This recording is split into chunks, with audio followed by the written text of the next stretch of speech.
I guess in the end here, there haven't been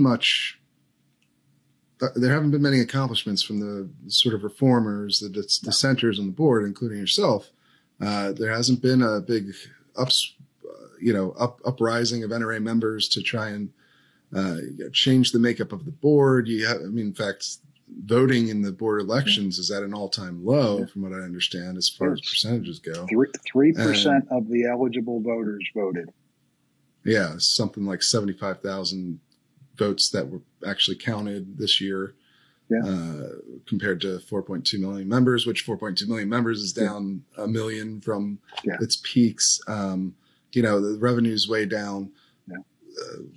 What do you see as the future of the organization? I mean, why do you think people haven't bought into the idea of reforming the organ? Why haven't NRA members bought into the idea of trying to reform things? Now, you mentioned a little bit earlier some of the, perhaps people have kind of given up on fixing it, or at least a sizable chunk of them. But, is that all it is, or do people just not believe you, or what? No, what do you I think there is, when you look at how the resolutions voted at the meeting, there are a substantial number of members that support the association with its current leadership, because part of it is, from a messaging standpoint, anything negative about the association or leadership is you're just reading Bloomberg. And so, la, la, la, la, la, I don't want to hear it.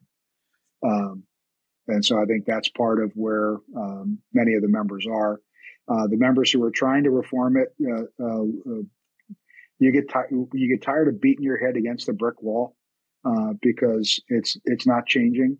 The board is not taking up the responsibility to lead the organization or the association into the future. They're looking in the rearview mirror. And so the nominating committee, the elections process, is not bringing anybody on the board who is interested in reforming. The board has antibodies against anybody who's trying to do anything different. It said, kill it, kill it, kill it. And people get tired of being told they're a Bloomberg tool.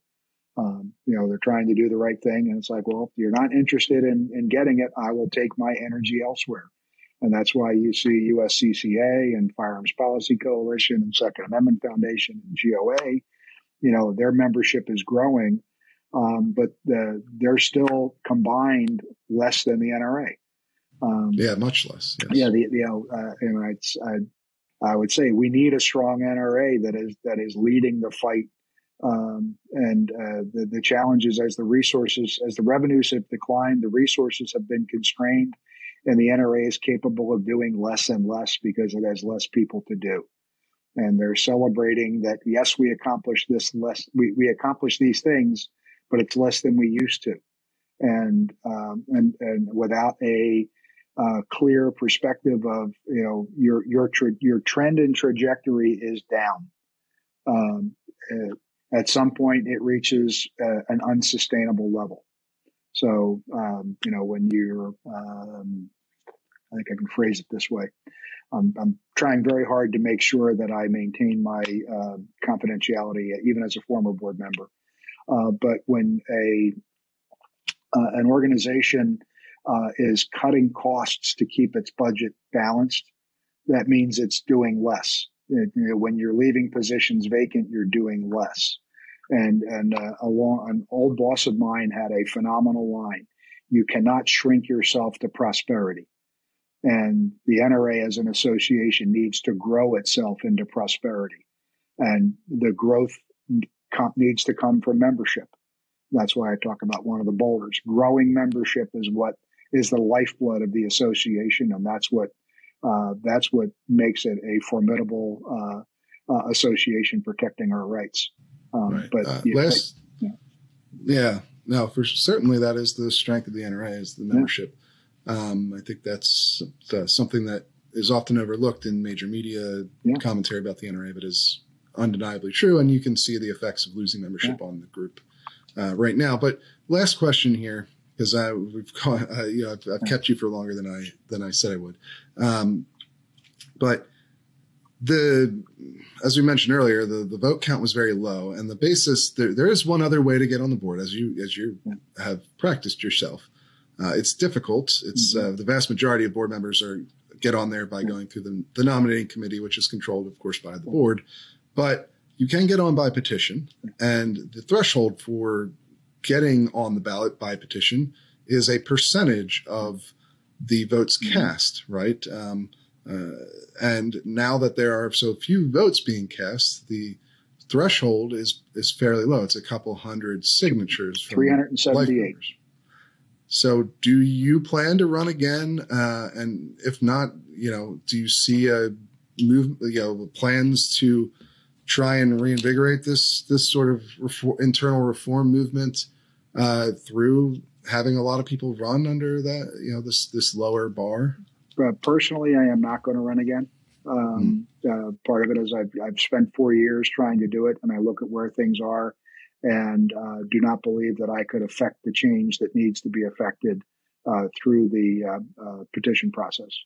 The petition process would need to put at least 15 new board members beyond what the nominating committee does on the board for 3 consecutive years to have enough people to override the I'll call it the established I'm